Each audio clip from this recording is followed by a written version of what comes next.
आप मजलिस इत्तेहादुल मुस्लिमीन से ताल्लुक रखते हैं।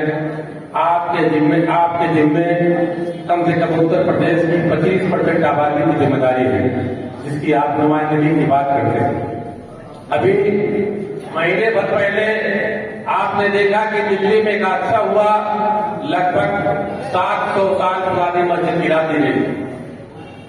पूरे उत्तर प्रदेश में जितने मस्जिद के जिम्मेदार यहां बैठे हुए, किसी ने एक पन्ने पर दरखास्त लेकर के भी क्या जिलाधिकारी को सौंपा, ये जुल्म हो रहा है, इसका विरोध करते हैं। हम इस बात का दावा तो करते हैं कि हम सियासी लोग हैं और सियासत कर रहे हैं, मजलिस की सियासत कर रहे हैं। आज पूरे हिंदुस्तान में मजलिस बाजुआ अकेला ऐसा शख्स है जो पूरे हिंदुस्तान में जो जुल्म हो रहा है उसकी आवाज उठा रहा है, और हम लोग उसकी जिले में नुमाइंदगी कर रहे हैं, प्रदेश में नुमाइंदगी कर रहे हैं। एक 10-12 जिलों की क़यादत कर रहे हैं। क्या हम लोग की भी कुछ जिम्मेदारी बनती है? अगर हमारी जिम्मेदारी बनती है तो हम ये पूछना चाहते हैं कि हमने क्या किया। साथियों, उलमा हजरात से मिलिए, दीनी लोगों से मिलिए, तो वो ये कहेंगे कि हम तो गैर सियासी हैं, हमको सियासत से कोई मतलब नहीं। साथियों, गैर सियासी तो जानवर हुआ करते हैं। जब जानवरों के झुंड में दरिंदे आते हैं, जानवर को शिकार करते हैं, तो बाकी सारे जानवर या तो भाग जाते हैं और या खामोश तमाशा करते हैं। आबादी के लिहाज से उत्तर प्रदेश में हमारे समाज की 25% की लगभग आबादी है। सरकारी आंकड़े के मुताबिक 22% आबादी आपकी उत्तर प्रदेश में है, 18% आबादी बिहार में है। और आपकी सियासी गैरत इस तरह मर गई है कि हम आप मुसलमानों के ऊपर हो रहे जुल्म का एहतजाज करना तो छोड़ दीजिए, उसपे एक पन्ने का विरोध भी प्रदर्शन नहीं कर रहे हैं, मुंह से बोलने की बात करते हैं। और हम ये उम्मीद करते हैं कि हम इलेक्शन लड़कर इक़्तिदार में आएंगे। आपके पास वो पूंजी है, अगर आप चाहो अपने सिर्फ और सिर्फ अपने समाज को वोटों के टर्म में मुतहद कर लो, तो इस उत्तर प्रदेश में आप सिर्फ अपने वोटों के दम पर उस हैसियत में पहुंच सकते हो, या तो आप सत्ता में होगे या फिर आप विपक्ष में होगे, इससे दूर नहीं रहोगे।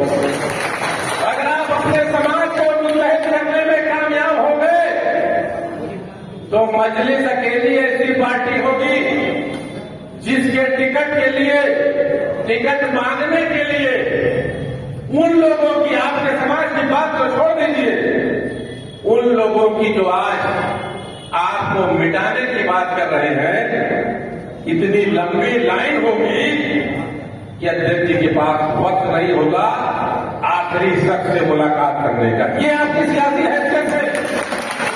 लेकिन हम आप या तो बुज़दिल है और या बिकाऊ है, या तो बुज़दिल है और या बिकाऊ है। इन्हें 2 महीने बाद इलेक्शन लोकसभा का आ रहा है। किसी भी सियासी जमात की गाड़ी बेगर हमारे आपके टोपी और दाढ़ी के आगे नहीं बढ़ेगी। कांग्रेस की अगली सीट पर भी एक दाढ़ी टोपी वाला बैठा होगा, सपा बसपा की सीट पर भी बैठा होगा, आप पार्टी की सीट पर भी बैठा होगा, यहां तक कि भाजपा की सीट पर भी बैठा होगा। और बैठा ही नहीं होगा, ऐसा नहीं, जमहूरियत है, हर आदमी को अख्तियार है तय करने का किस सियासी पार्टी के साथ रहे, इसमें कोई बुराई नहीं। लेकिन बैठा नहीं होगा, पैसा लेके बैठा होगा और उसकी उजरत ले रहा होगा, अपनी दाढ़ी टोपी के साथ बैठने की कीमत भूल रहा होगा डेली। ये हमारे समाज के हालात हैं। दूसरे हालात क्या हैं? अभी हमने आपने देखा नगर पालिका का चुनाव हुआ, बस्ती में तमाम नुमाइंदे अलग अलग इलाकों से जीत कर आए। क्या किसी नुमाइंदे को जिताने के लिए आपके समाज के लोगों ने उस नुमाइंदे से पैसा लिया था? वोट देने के लिए पैसा तो नहीं लिया था, आप जीत के आए। जब आप मजलिस के झंडे के नीचे जीत के आए तो फिर आपकी भी ये जिम्मेदारी बनती है कि अपने वोट को जिस भी जगह पर इस्तेमाल करें, आपके जनता के दिए वोटों को जिस जगह इस्तेमाल करें उसकी कीमत तो नहीं लेनी चाहिए। बिहार में पलटू राम का वाकया चल रहा है ना, हर हफ्ते पलट जाते हैं, फ्री में नहीं पलटते। विधायकों को घेर घेर के लोग ले जाते हैं, कर्नाटक से लेकर हैदराबाद तक के होटलों में रखते हैं, फ्री में तो नहीं रखते। हमारे समाज के लोग मजलिस के झंडे से चुनाव लड़ते हैं और चुनाव जीतने के बाद जो आपको चुनाव में ताकत मिली है, उस ताकत को अगर कहीं वोट में कन्वर्ट करते हैं, उसके बदले में क्या लेते हैं? कीमत लेते हैं ना, लेना चाहिए। अगर आप किसी तहरीक को चलाना चाह रहे हो, किसी मिशन को चलाना चाह रहे हो, किसी मिशन मूवमेंट के मेंबर हो, तो आपको अपनी डिमांड रखनी चाहिए कि हमारे समाज की ये जो दिक्कत है, हमको हमारी ये दिक्कतें पूरी की जाए। अगर आप इसको पूरा करने को तैयार है तो आपको आपके साथ वोट देंगे। अगर नहीं पूरा करोगे आप वोट नहीं देंगे। अगर आप जब भी चाहे वोटर, आम आदमी, चाहे किसी भी फोरम का चुना हुआ प्रतिनिधि या चाहे सांसद या विधायक, बिक गए 4 विधायक मस्जिद जमीन के नाम पे बिहार में, जब भी तारीख लिखी जाएगी उनका नाम हमेशा मीर जाफरों की सब में लिखा जाएगा, कभी तहरीकियों के सब में नहीं लिखा जाएगा।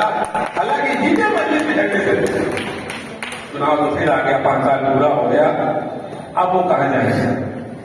तो अपने अंदर इस बात की गैरत पैदा करो। ये गैरत अगर आपके अंदर नहीं है तो आप जिस मिशन के लिए खड़े हो उस मिशन के लिए ईमानदार नहीं हो। जरूरत इस बात की है कि अगर आपके वोटों की ताकत है तो उस वोटों को जहां भी दो, अपने उस समाज के हक और हुकूक की कीमत पर दो कि हमारे समाज की ये दिक्कत है, हमारी ये डिमांड है, हमारी ये शर्तें हैं, मानोगे तो तुम्हारे साथ रहेंगे, मानोगे नहीं रहेंगे। हमारे समाज में दिक्कत क्या है?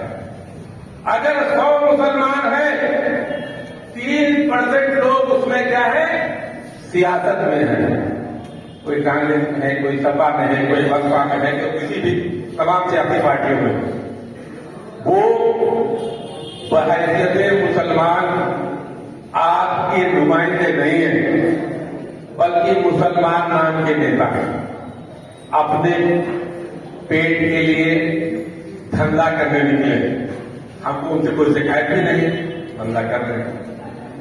97% वो लोग हैं जो सियासत में नहीं है, और उस 97% लोगों में 50% ऐसे 50 लोग, 97 में से 50 ऐसे लोग हैं जिनको अपने इलाके के विधायक का नाम भी नहीं मालूम है, इतना उनको सियासत से हिस्सेदारी नहीं।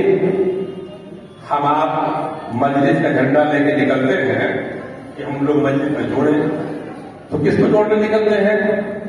शहर के सबसे बड़े पूंजीपति को, शहर के सबसे बड़े नेता को, मुसलमान नाम के नेता को जोड़ने निकलते हैं। वो आपके साथ कभी नहीं आएंगे, और अगर आएंगे तो वक्त पर पलटू राम की तरह पलट जाएंगे। जैसे बगल में भी जौनपुर सुल्तानपुर जिला था, 3 लोग जिला दल जीते थे और वोट देने के वक्त भाग गए भाजपा में। मिर्जापुर जिला है, मिर्जापुर जिले के पूरा जिला के साथ पूरी टीम भाजपा में चली गई। अगर मजलिस की कोई टीम मजलिस छोड़कर सपा में चली जाए, बसपा में चली जाए, कांग्रेस में समझ में आता है, मजलिस का जिला अंदर भाजपा में चला गया। इसका मतलब हमारा आपका जो मिशन मूवमेंट है, लोगों को पॉलिटिकल एम्पावरमेंट का जो हमारा मुद्दा है, राजनीतिक राजनीतिक सशक्तिकरण का जो मुद्दा है, ये मुद्दा हमारे दिमाग में है नहीं। इसको समझने की जरूरत है कि मजलिस की लड़ाई क्या है। मजलिस की लड़ाई ये है कि अगर हमारी आबादी 25% है तो हमारी 25% की हिस्सेदारी विधानसभा में भी होनी चाहिए, लोकसभा में भी होनी चाहिए और हर लोकल बॉडी के चुनाव में भी होनी चाहिए। हर लाभ की जगह पर हमारी नुमाइंदगी होनी चाहिए और इसके लिए जब तक आप सियासत में हिस्सा नहीं लोगे नहीं मिलेगा। इसलिए लोगों को सियासत से जोड़ने की जरूरत है। और अगर आप उन लोगों को जो 97% लोग हैं उन पे मेहनत करोगे तो मजलिस से जुड़ेंगे। किसी लेबर के पास जाओ, किसी रिक्शा चलाने वाले के पास जाओ, किसी खुर्चा लगाने वाले के पास जाओ, किसी किसान के पास जाओ, उसको समझाओ कि मजलिस क्या काम कर रही है और तुम्हारे मुस्तकबिल के तुम्हारे हक हुकूक की लड़ाई लड़ रही है। आप मजलिस के साथ जुड़ेंगे, वो जुड़ेगा और कोई माई का लाल उसको खरीद नहीं सकता। ऊंचे महलों में रहने वालों के पास जाओगे तो वो अपने लाभ के लिए तो आपसे चंद दिनों के लिए जुड़ सकते हैं, बिहार के पलटू राम की तरफ पलट जाए। इसलिए गरीब आदमी को जोड़ो। इस हाल में इतने लोग बैठे हैं, इसमें कौन करोड़पति है और कौन गरीब है। रिक्शा चलाने वाला सियासी हैसियत दोनों के वोटों के अंदर बराबर है कि नहीं है। अगर आपके पास 80 मजदूर वोट देने खड़ा हो जाए तो उसकी ताकत ज्यादा है कि 20 करोड़पति खड़ा हो जाए उसकी ताकत ज्यादा है। आज आपके समाज में गरीबों की तादाद ज्यादा है। मैं कहता हूं कि आप किसी रिक्शे वाले को जोड़ो, मैं उसको पूर्वांचल में बड़ा सा बड़ा